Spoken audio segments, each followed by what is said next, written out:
नमस्कार, मैं हूं आपके साथ मयंक शर्मा और आप देख रहे हैं एसबीसी टाइम्स। आइए शुरुआत करते हैं आज की कुछ प्रमुख हेडलाइंस के साथ। चंबल को मालवा की गंगा बनाने के लिए बसई में महाकुंभ, चुनरी यात्रा में हजारों की तादाद में उमड़े क्षेत्रवासी। ट्रक से युवक को घसीटकर मारने वाले मुख्य आरोपित का मकान गिराया, सिंगोली क्षेत्र के अथवा कला की घटना। आइए अब रुक करते हैं मंदसौर की खबरों की तरफ। नदियों के जल को संरक्षित करने और नदियों को साफ, स्वच्छ, निर्मल बनाने के अभियान में अब गंगा सहित अन्य नदियों की तरह चंबल को भी गंगा की तरह मालवा की गंगा घोषित करने के लिए सुवासरा के बसई गांव में 1 किलोमीटर लंबी चुनरी यात्रा का आयोजन किया गया। चंबल नदी पर 1 किलोमीटर लंबी चुनरी ओढ़ाई गई।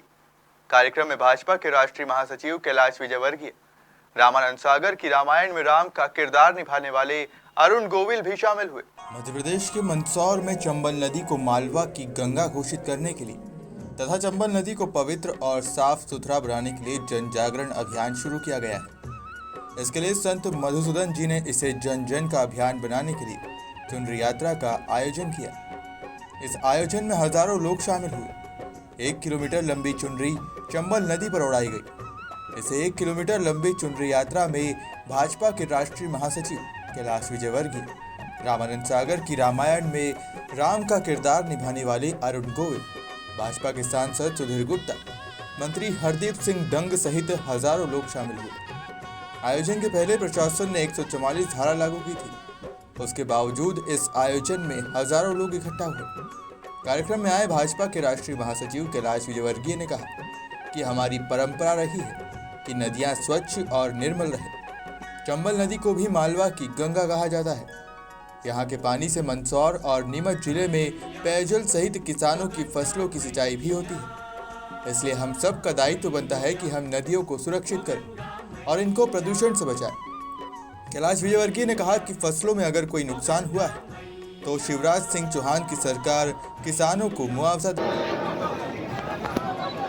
13 और 21 तो 34 साल हो गए हैं। 34 साल बाद भी यदि किसी व्यक्ति को इतना मान मिले, इतना प्यार मिले, इतना स्नेह मिले, एक एक्टर की तरह नहीं, एक उस व्यक्ति के प्रति जिसमें मेरी भी आस्था थी, आपकी भी आस्था है, केवल उस परमात्मा को एक रूप देने के लिए जो प्यार आपने मुझे दिया है, उसके लिए अगर मैं ये कहूं कि मैं आपका आभारी हूं तो वो बहुत छोटी सी बात है। शुक्रिया अदा करूं तो वो भी बहुत छोटी सी बात है। ये सब कुछ केवल आपके प्यार और स्नेह से संभव हो सका। मैं यहां आपको कोई सीख नहीं दूंगा क्योंकि मेरे से बड़े यहां बैठे हैं। उम्र में पता नहीं मेरे से बड़े होंगे या नहीं, ये भी बता देता हूं, लेकिन तजुर्बे में मेरे से ज्यादा बड़े हैं। सब अपने अपने क्षेत्र के महारथी हैं यहां पर, और मैं अभी भी सच बताऊं आपको, मैं अभी भी सीख रहा हूं। वो सीखने की जो लालसा है ना, वो मेरे मन से जाती नहीं है। मुझे लगता है अरे वाह, मैं यहां से ये सीख कर गया, मुझे बहुत मजा आता है ये सोच कर मैं यहां से आज क्या क्या सीख कर जा रहा हूं। जब अगली बार आपसे मिलूंगा तब जरूर बताऊंगा। मैं जब आ रहा था यहां तो अभी इतनी भीड़ में से जब गाड़ी गुजर रही थी तो बहुत सारी आवाजें आ रही थी, राम जी राम जी राम जी। ठीक है, वो तो ठीक बात है, अच्छी बात है। डायलॉग सुना देना, डायलॉग सुना देना, डायलॉग सुना देना। मुझे इतने सालों बाद रामायण के डायलॉग एक बार फिर से, मतलब 3 से 4 मिनट मुझे यहां तक आने में लगे और मुझे एक डायलॉग याद करना पड़ा, मन ही मन उसे दोहराना पड़ा कि मुझे अगर सुनाना पड़ा तो मैं क्या सुनाऊं। बड़ी मुश्किल की बात होती है जब इतने हजारों लोग सामने खड़े होते हैं। कहते हैं कि माइक पे बोलना एक कला होती है। हमारे एक शीर्षस्थ राजनेता यहां बैठे हैं। बोलने की कला जो होती है वो नेताओं को आती है, राजनेताओं को आती है। मुझे बोलना नहीं आता, मैं आपसे बात कर सकता हूं 1 घंटा 2 घंटा या खड़े होकर कुछ भी बोलता रहूंगा। बात जरूर करेंगे तुमसे एक बार। जैसा कि कैलाश जी ने कहा, जिस तरह से मां गंगा को एक बार फिर पवित्र करने का जो बीड़ा आदरणीय मोदी जी ने और बीजेपी की सरकार ने उठाया है, अपने आप में अभूतपूर्व कदम है। लेकिन ये बड़े दुख की बात है कि ये नौबत आई ही क्यों। हमारी जो अपनी मां होती है, जो हमें जीवन देती है, जो जन्म देती है, क्या हम उस पर कभी गंदगी फेंकते हैं? मां के ऊपर कुछ फेंकते हैं हम? नहीं। तो इस मां के ऊपर क्यों फेंकते हैं यार, ये बताओ। इस बात को आज रात को जाकर सोचना था। हर नदी हमारी मां होती है। जब हम अपनी शारीरिक मां पर गंदगी नहीं फेंक सकते, तो हम अपनी आध्यात्मिक और शास्त्रोक्त मां पर गंदगी क्यों फेंकते? आज के बाद आप में से कोई भी, मैं आपसे प्रार्थना नहीं कर रहा हूं, मैं आपको आदेश भी नहीं दे रहा हूं, लेकिन मैं ये मान के चलता हूं आज यहां, आप अपनी मां चंबल सदैव और सदैव पवित्र रखें। कितनी ओजपूर्ण हो जाती है, कितनी तेजस्वी हो जाती है, कितनी तपोस्थली हो जाती है वो जगह।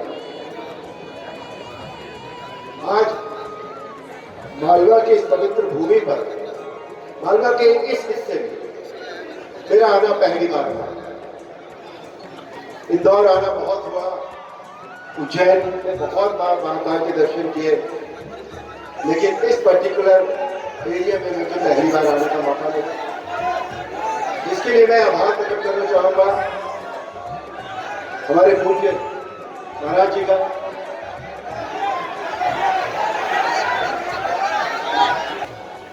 और जब निमंत्रण आया और जिस काम के लिए आया था, उस काम ने मुझे आपके बारे में जानने और सोचने के लिए मजबूर किया कि ये जो व्यक्ति है, ये मां चंबल को मालवा की गंगा बनाना चाहता है। जो मां है ऑलरेडी, कोई भी नदी मां हो, जिस तरह मां हमें जीवन देती है और हमारा पालन पोषण करती है, उसी तरह कोई भी नदी हम सबका पालन पोषण करती है, हम सबको जीवन देती है। तो मुझे लगा कि ये एक व्यक्ति जो एक मां को किसी और दर्जे पर ले जाना चाहता है, जो व्यक्ति पर्यावरण की बात कर रहा है, तो मैंने कहा इस व्यक्ति के बारे में जानना जरूरी है। और मुझे जब जानकारी जो प्राप्त हुई, वो जानकारी महामंडलेश्वर पूज्य उपाधि तो है ही, लेकिन जो जानकारी प्राप्त हुई वो ये जानकारी प्राप्त हुई कि ये व्यक्ति शुद्ध है, तपस्वी है, योगी है, और सच में ये सबके बारे में एक धर्म होता है। हम निहत्थे शस्त्रहीन शत्रु पर कभी वार नहीं करते। ये है रघुवंशियों की नीति। पवन, अब तुम जाओ, कल फिर शस्त्र लेकर। रावण अगले दिन फिर शस्त्र लेकर आते हैं और हम सब जानते हैं क्या हुआ। न्याय की विजय हुई और अधर्म पर धर्म की विजय हुई। जय श्री राम, जय हनुमान। धन्यवाद, बहुत बहुत धन्यवाद।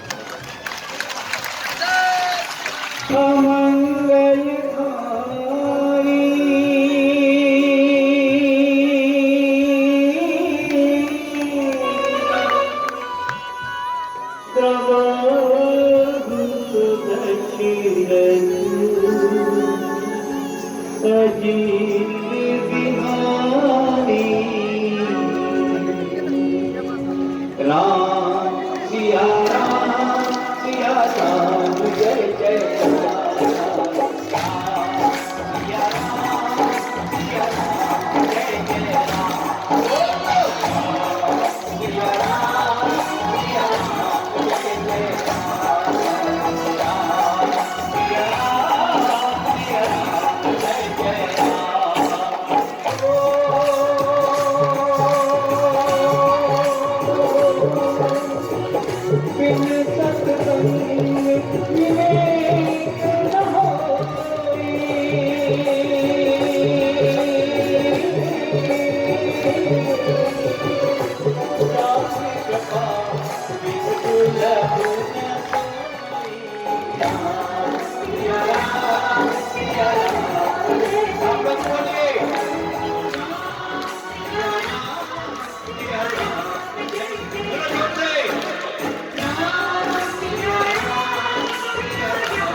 हनुमान जी महाराज की 3 घंटे और क्या रुक नहीं सकते हो। ये ध्यान रखना कि भगवान के लिए अगर आज आप यहाँ रुके हो तो भगवान आपके लिए जिंदगी भर रुकेगा, और अगर आप भगवान के लिए नहीं रुके तो भगवान आपके लिए 20 मिनट भी अगर रुक जाए तो मेरी गारंटी है। इसलिए शांति रखो। आप लोग केवल यहाँ 2-3 घंटे में हाहुल्ला मचा रहे हो। सोच लो कि हमने इस महाकुंभ को करने के लिए कितना जहर पिया होगा और आपके सामने आकर के खड़ा हो से बोल करके बताओ कि हर साल होना चाहिए कि नहीं, हर जगह होना चाहिए कि नहीं। ना तो ये नोट मांगने के लिए मैंने किया है, ना वोट मांगने के लिए किया है, न सपोर्ट मांगने के लिए किया है। ये तो केवल हिंदुओं की खोट मांगने के लिए किया है। मरे हुए हिंदू जागे, सोए हुए हिंदू जागे, कुंभकर्ण की नींद में सोए हुए लोग जाग जाए, तुम्हारी मरी हुई आत्माएं जाग जाए। और आज अगर ऐसा नहीं हुआ तो कल पछतावे के अलावा कुछ भी होने वाला नहीं है। जिंदे हो के मरे हुए हो, जीना है तो पूरे जियो, मरना है तो पूरे मरो। अध जिया अध मरा आदमी समाज का कभी भला नहीं कर सकता, न देश का भला कर सकता है। 90 साल कुत्ते की तरह जीने से अच्छा है कि 5 साल जियो मगर शेर की तरह जियो, शेर की तरह मरो। 90 साल जियोगे, आंखों में गीजड़े आ जाएंगे, धुकार आ जाएगा, पलंग पे पड़े रहोगे, डॉक्टर ऊपर नीचे आगे पीछे नलियां लगाएगा और ऐसी जिंदगी में पड़े पड़े फिर कहोगे कि मैंने अपने जीवन में कुछ नहीं किया। आज आपको माँ चंबल ने अपने यहाँ बुलाया है, ना तो आप अपनी मर्जी से यहाँ आए हो, ना आपको किसी ने बुलाया है, ना मैं अपनी मर्जी से आया हूँ, ना मुझे किसी ने बुलाया है। हम सबको तो माँ चंबल ने बुलाया है। भाजपा के राष्ट्रीय महासचिव कैलाश विजयवर्गीय ने मीडिया से बातचीत में बंगाल में चुनाव के बाद हुई हिंसा की जांच के लिए गठित हुई सीबीआई द्वारा 6 मामले दर्ज करने पर न्यायपालिका को धन्यवाद दिया और कहा कि बंगाल एक ऐसा प्रदेश है जहां पर भारत के संविधान के अनुसार सरकार नहीं चलती, वहां एक व्यक्ति के शब्दों के आधार पर सरकार चलती है। उन्होंने कहा कि ये मेरा कमेंट नहीं है, बल्कि ये माननीय हाई कोर्ट का कमेंट है और उच्च न्यायालय ने ही पूरे घटनाक्रम जो चुनाव के बाद वहां पर हिंसा हुई है उसमें सीबीआई को निर्देश दिए कि वो कोर्ट के मार्गदर्शन में इसकी जांच करे। मुझे उम्मीद है इससे प्रजातंत्र स्थापित होगा। इसके साथ ही कैलाश विजयवर्गीय ने बीते दिनों कमलनाथ द्वारा दिए गए बयान पर टिप्पणी की है, जिस पर कैलाश विजयवर्गीय ने कहा कि वैसे तो मैं कमलनाथ जी पर कोई टिप्पणी नहीं करूंगा, लेकिन नौकरशाह ही होते हैं। जो सरकार होती है वो उसके लिए काम करती है और नौकरशाही के ऊपर कोई भी सरकार बदलती है तो वो आरोप लगाती है। कैलाश विजयवर्गीय ने कहा कि कमलनाथ का आरोप सामान्य आरोप है, अगर उनके पास कोई ऐसा प्रूफ हो तो निश्चित रूप से वो न्यायपालिका में जाकर उस नौकरशाह के खिलाफ कार्रवाई कर सकते हैं। नदी हमारे जीवन में महत्वपूर्ण भूमिका अदा करती है। जब भी विकास हुआ है तो नदियों के पास हुआ, विश्व में कहीं पर भी, चाहे हम बनारस की बात करें, चाहे कलकत्ता की बात करें, चाहे इंदौर की बात करें, चाहे न्यूयॉर्क की बात करें, चाहे लंदन की बात करें, जब भी मानवता विकसित हुई है नदी के किनारे पर। इसीलिए नदियों का और इसीलिए हमारे संस्कारों में नदी को माँ का स्थान दिया गया। नदी को माँ कहते हैं, वो निश्चित रूप से माँ की पवित्रता की चिंता करना हम सबका दायित्व है। और एक अच्छा मिशन मधुसूदन जी महाराज, हमारे मंत्री जी डंग साहब और पार्टी ने जो लिया है, मैं उसका अभिनंदन करना चाहता हूँ। नदियाँ जीवनदायिनी होती हैं और इस पूरे क्षेत्र के अंदर चंबल नदी, जिस प्रकार प्रदेश के मुख्यमंत्री चंबल नदी का पानी मंदसौर ज़िले में, नीमच ज़िले में गांव-गांव में पहुंचाकर खेती का विकास कर रहे हैं, किसान का विकास कर रहे हैं, गांव का विकास कर रहे हैं, तो हमारी भी जवाबदारी है कि वह चंबल नदी स्वच्छ रहे, जीवित रहे, वहाँ अतिक्रमण नहीं हो, उसके आसपास वृक्षारोपण है। और जो महाराज जी ने और यहाँ के पार्टी के कार्यकर्ताओं ने चंबल महारानी के लिए एक मिशन की मालवा की गंगा है। निश्चित रूप से मालवा की गंगा इसीलिए कहा गया कि पूरे मालवा क्षेत्र को जीवन देने का काम चंबल महारानी के द्वारा होगा। सरकार भी उसमें सहायता कर रही है, लिफ्ट इरिगेशन के माध्यम से पानी पहुंचाने की कोशिश कर रही है। इसलिए हम सब की भी जवाबदारी है कि हम नदी का संरक्षण करें, नदी की चिंता करें, वहाँ अतिक्रमण नहीं हो, उसके आसपास वृक्षारोपण। देश विरोधी नारे लगेंगे तो उनको कुचल दिया जाएगा।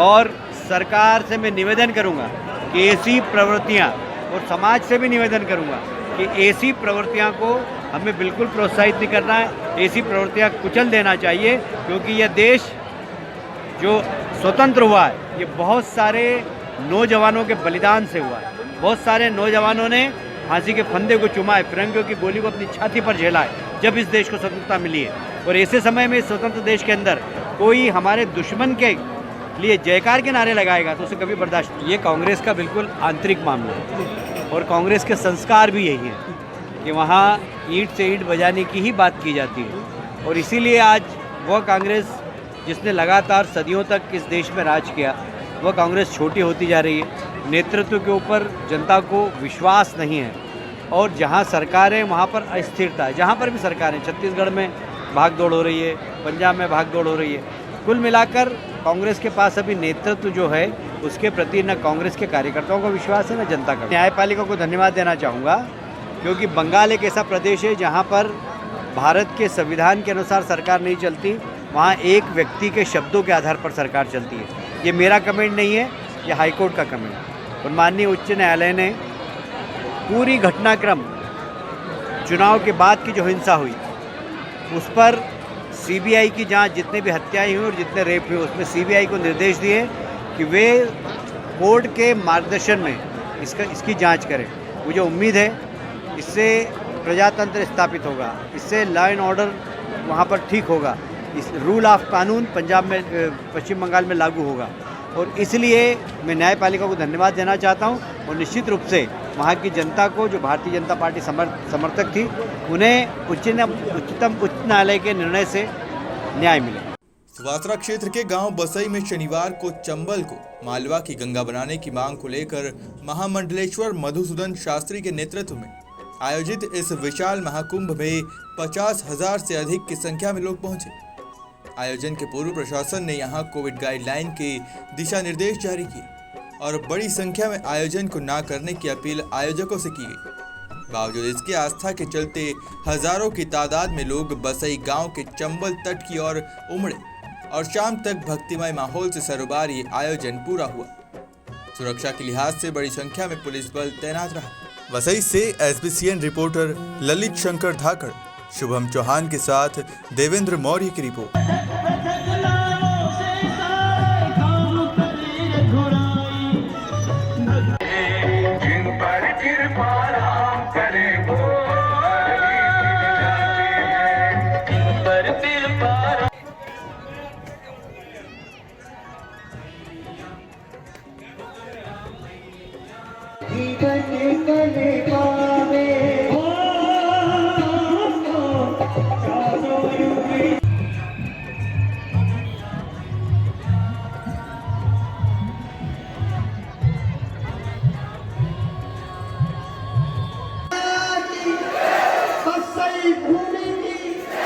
सभी पधारे हुए जनता जनार्दन की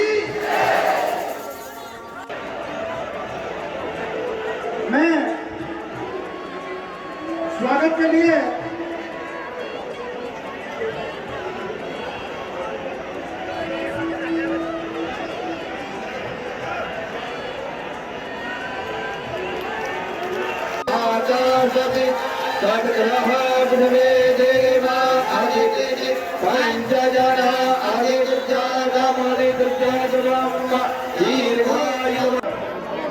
अर्जुन जी पाटीदार, राधेश्याम पाटीदार सुरक्षी, विश्वनाथ सिंह जी बड़ा प्रत्याशी।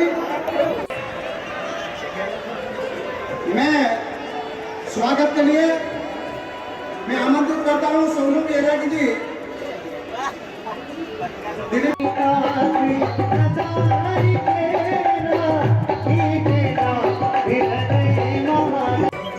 मंगल भवानी मंगल भवानी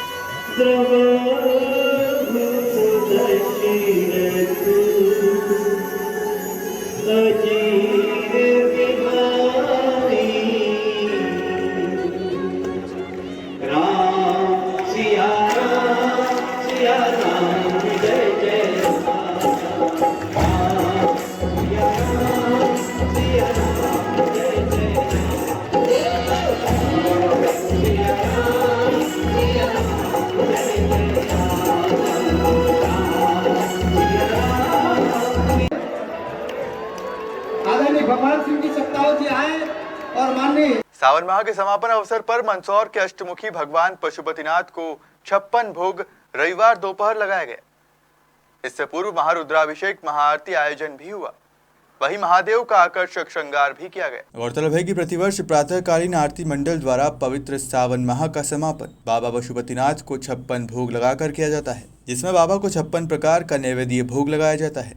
इसको लेकर भक्त पूर्व से ही तैयारी शुरू कर देते हैं। दूर से आए कलाकारों द्वारा नैवेद्य भोग बनाया जाता है, जिसके बाद आज के दिन भगवान पशुपतिनाथ का महारुद्राभिषेक, महाआरती और आकर्षक श्रृंगार कर 56 भोग लगाया जाता है, जिसके दर्शन करने बड़ी संख्या में भक्त मंदिर पहुंचते हैं। 2 वर्षों से कोविड काल के चलते ये आयोजन संक्षिप्त रूप में मनाया जा रहा है। इस बार भी कोविड गाइडलाइन के अनुसार भक्तों की दर्शन की व्यवस्था रखी गई है। शयनकालीन आरती तक भक्तगण बाबा पशुपतिनाथ के दर्शन करने पहुंचे।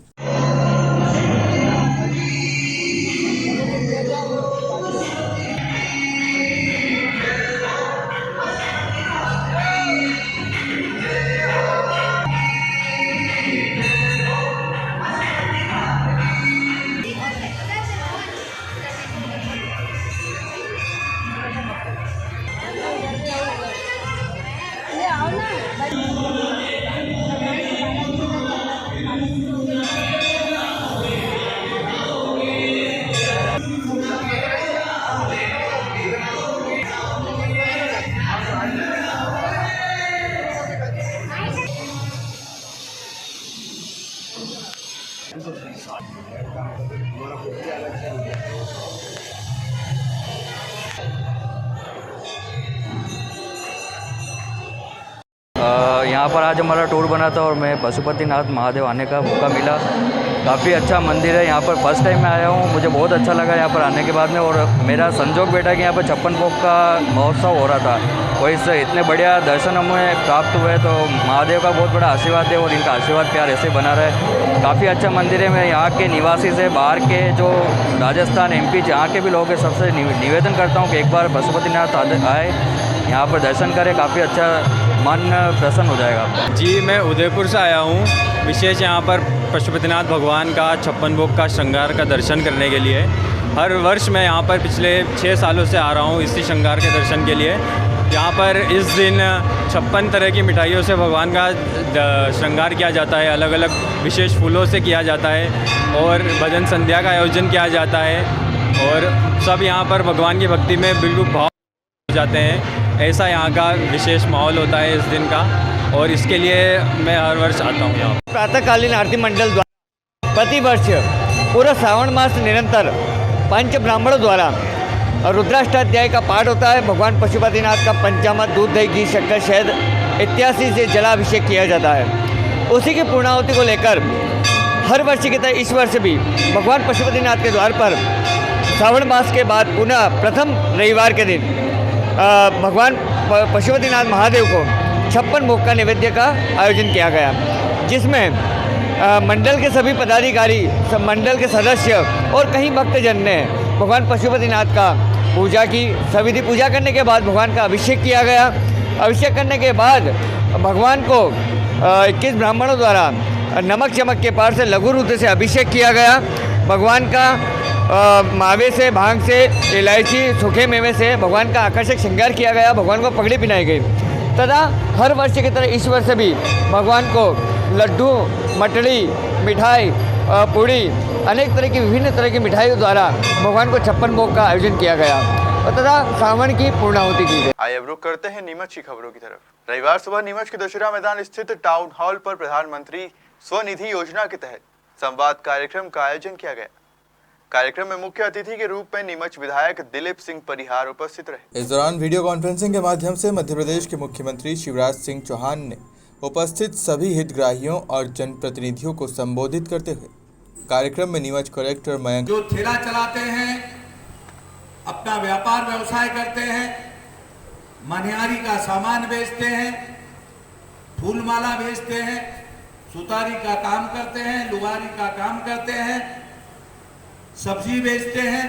लंबे इंतजार के बाद नीमच के प्राइवेट बस स्टैंड के यात्री प्रतीक्षालय का निर्माण कार्य आखिरकार शुरू हो गया। करीब 2 वर्ष से निर्माण कार्य की बाट जो रहा यात्री प्रतीक्षालय अधूरा पड़ा था। इसका बेस और पिल्लर बनकर तैयार हो गए थे, मगर शेड व शेष कार्य लंबे समय से नहीं हो रहा था। इस दौरान कई ठेकेदारों के टेंडर आए निरस्त हुए और कई ठेकेदारों को ब्लैक लिस्टेड भी किया गया। यहाँ तक कि कलेक्टर बदल गए मगर ठेकेदार बदल गए, मगर यात्री प्रतीक्षालय का कार्य अब तक प्रारंभ नहीं हुआ। अब निर्माण कार्य शुरू हो चुका है। शेड लगाने के लिए आवश्यक निर्माण कार्य किए जा रहे हैं। संभावना व्यक्त की जा रही है कि अगले माह के प्रथम सप्ताह में ये बनकर तैयार हो जाएगा, जिससे नीमच से प्रतिदिन दूसरे शहरों के लिए जाने वाले यात्रियों को सर्दी, गर्मी, बरसात से बस का इंतजार करने में तकलीफ नहीं होगी। वहीं यात्री प्रतीक्षालय के अभाव में यात्रियों को यहाँ वहाँ सर छुपाने की आवश्यकता नहीं पड़ेगी। सिंगोली क्षेत्र के अथवा कला में आदिवासी युवक को ट्रक से बांधकर सड़क पर घसीटने की घटना का पूरे देश में चर्चा हो रही है। युवक के साथ मारपीट भी की गई। गंभीर चोट आने पर युवक के इलाज के दौरान मौत हो गई। गुरुवार की घटना का वीडियो शनिवार को वायरल होने पर पुलिस ने 5 आरोपियों को गिरफ्तार कर लिया है। इस मामले को लेकर बसपा प्रमुख मायावती और पूर्व सीएम कमलनाथ ने सवाल उठाते हुए दोषियों पर सख्त कार्रवाई करने की मांग की है। उल्लेखनीय है कि महेंद्र गुर्जर सहित 8 व्यक्तियों ने बाड़ंदा निवासी आदिवासी युवक कान्हा उर्फ कन्हैयालाल भील के साथ मारपीट कर पिकअप वाहन के पीछे बांधकर घसीटा था, जिससे उसकी मौत हो गई। आरोपियों ने युवक की मारपीट व वाहन के पीछे घसीटते हुए का वीडियो बनाकर इंटरनेट पर वायरल भी किया। पिकअप वाहन से बांधकर आदिवासी युवक कन्हैयालाल भील की हत्या के मुख्य आरोपी महेंद्र गुर्जर के गांव जेतलिया में आरोपित के मकान को पुलिस प्रशासन ने जेसीबी की मदद से जमींदोज कर दिया। इस दौरान बड़ी संख्या में पुलिस फोर्स मौजूद रहे। इसके बाद पुलिस प्रशासन ने गंभीरता दिखाते हुए 8 व्यक्तियों के खिलाफ प्रकरण दर्ज किया है, जिसमें से 5 व्यक्तियों की गिरफ्तारी हो चुकी है। वहीं 3 की गिरफ्तारी के प्रयास किए जा रहे हैं। इसी कड़ी में रविवार को एसपी सूरज कुमार वर्मा व कलेक्टर मयंक अग्रवाल ग्राम बाड़ंदा पहुंचे। वहीं आरोपियों की संपत्ति भी खंगाली जा रही है। आरोपियों द्वारा अवैध निर्माणों को ध्वस्त किया जा रहा है, जिसमें सबसे पहले मुख्य आरोपी महेंद्र के मकान को ध्वस्त किया गया है।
सिंगोली में जो दुखद घटनाक्रम हुआ है उसमें अभी तक 8 आरोपियों को चिन्हित किया जा चुका है और उसमें 8 में से 5 आरोपियों को ऑलरेडी गिरफ्तार किया जा चुका है।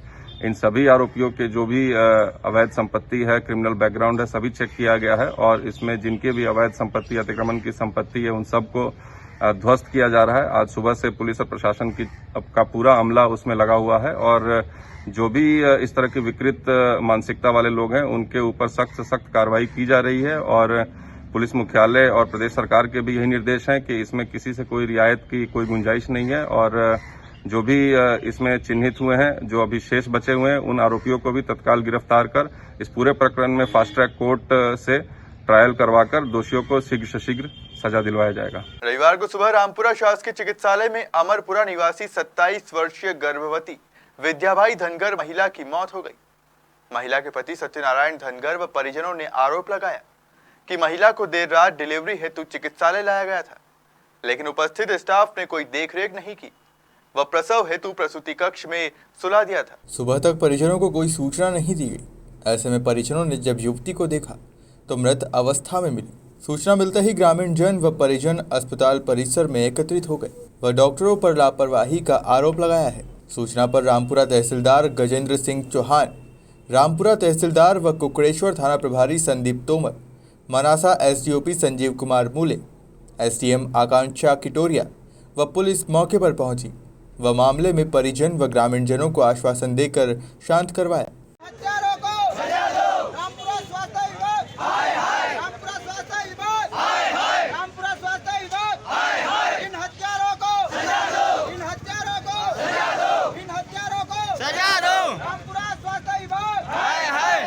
ये मेरी मौसी लगती है।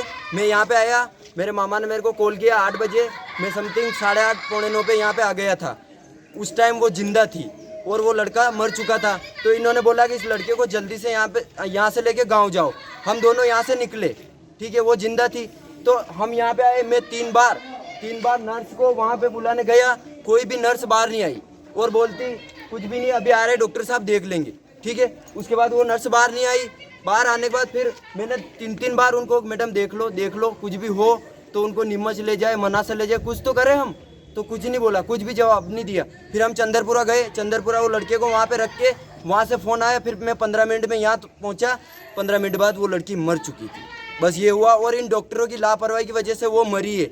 और ये जिम्मेदारी कि इसके सील लगवाओ, कुछ मतलब नहीं है। लोग भले उनकी ज़मीनें बेच देंगे पर प्राइवेट हॉस्पिटल में नोट दे के इलाज करवा लेंगे सर, पर ये इस अस्पताल का कोई मतलब नहीं है। यहाँ रामपुरा तहसील में, ये रामपुरा है, इसकी तहसील में ये अस्पताल है, इसका कोई मतलब नहीं। कोई क्या है, उसकी सुनवाई नहीं हो रही, पूरी रात भर हो गया। ये क्या 6 घंटे बैंड बजा रही थी अंदर है? ये नर्सें क्या उनसे खेल रही थी क्या कैंची से उनसे है? ये बाहर तक नहीं निकल पाई, इनकी नौकरी। डॉक्टर को हम लोग भगवान मानते हैं, भगवान है, और ये भगवान है तो शैतान के मुंह बैठे हुए ने लोगों से पैसे मांगते हैं। बहुत से लोगों ने मेरे को यहाँ पे बोला 1500 रुपए दे दो, 2000 रुपए दे दो। भीख मांग ले तो हम देते हैं इनको, सोच लो तुम, ये भीख मांगने क्यों निकल जाए ये नर्से। जैसा कि मैं भी यहाँ रामपुरा में था तो मेरे को खबर लगी कि धनगर समाज के विद्याबाई धनगर जो रात को अस्पताल में लाए थे और उसको डिलीवरी के दौरान जच्चा और बच्चा दोनों की मृत्यु हो गई है। मैंने माननीय विधायक महोदय और सांसद महोदय को अवगत करवा दिया, जिलाध्यक्ष जी को अवगत करवा दिया है। इस पूरे प्रकरण में जो भी दोषी होगा उनके खिलाफ कठोर कार्रवाई करवाएंगे और धनगर समाज की विद्याबाई को न्याय दिलवाएंगे। प्राइमा फेसी उसमें नेग्लिजेंसी दिखी है और हमने उसको लेके और यहाँ से तहसीलदार साहब से बात करी थी और उनने जो हमें आश्वस्त कराया है कि भाई अभी जो है उनको जो जिनकी नेग्लिजेंसी है, जिनकी लापरवाही है, उनको लाइन अटैच कर रहे हैं, उनको अभी मुख्यालय पे अटैच कर रहे हैं। और अगर उनकी कोई नेग्लिजेंसी पाई जाती है तो उनके खिलाफ जो है उनको निलंबित करके और सख्त कार्रवाई की जाएगी। पर अब चूँकि ये जो है एक टेक्निकल विषय होता है कि इसमें जो एक्सपर्ट होते हैं उनके ओपिनियन के आधार पर कार्रवाई होती है, तो ये बात हम भी समझते हैं कि न तो उसके लिए पुलिस एक्सपर्ट होती, ना जो है कार्यपालिक मजिस्ट्रेट एक्सपर्ट होते हैं। और उनने हमें आश्वस्त कराया है कि जांच के बाद में यदि लगता है कि अगर किसी की लापरवाही रही है तो वरिष्ठ चिकित्सकों से जांच करवा के और उनके खिलाफ कार्रवाई करने का हमें आश्वासन दिया है। और निश्चित रूप से हमें न्याय प्रणाली में पूरा विश्वास है और तहसीलदार महोदय ने हमको जो आश्वासन दिया है हम उनसे पूरी तरह संतुष्ट हैं। अगर जो है प्रभावी कार्रवाई नहीं होती है तो फिर हो सकता है फिर हम अगले कदम के लिए फिर रूपरेखा तय करेंगे। एक अमरपुरा निवासी विद्याबाई धनगर समाज की महिला है जो डिलीवरी के लिए उसको जिला अस्पताल में कल रात में भर्ती कराया गया था, जिसके संबंध में अभी आज दिन में करीब 10 बजे 11 बजे सूचना प्राप्त हुई कि उस बच्चे की भी और महिला की भी मृत्यु हो गई है। जो परिजनों का, जो मृतक महिला है, उसके परिजनों का आरोप अस्पताल प्रशासन पर है कि अस्पताल में इलाज में लापरवाही या रेफ़र करने में लापरवाही की है, ऐसी बात सामने आई है। और इस संबंध में डॉक्टर से चर्चा करी है जो पीएम के लिए बता रहे हैं और जांच करके और पूछताछ करके और जानकारी देना बता रहे हैं। हाँ, ये पूरी घटनाक्रम मुझे पता चली, उसके बाद मैंने अपने जो उच्च अधिकारी है पीएमओ मैडम उनको सूचित किया है और उन्होंने सीएमओ को सूचित किया। उसके बाद टीम गठित की जाएगी और पूरी मामले की जानकारी अपनी कार्रवाई होगी। इसमें जो भी जिसकी भी गलती पाई जाएगी उसके खिलाफ तुरंत कार्रवाई की जाएगी। आज के लिए बस इतना ही। आप बने रहिए खबर।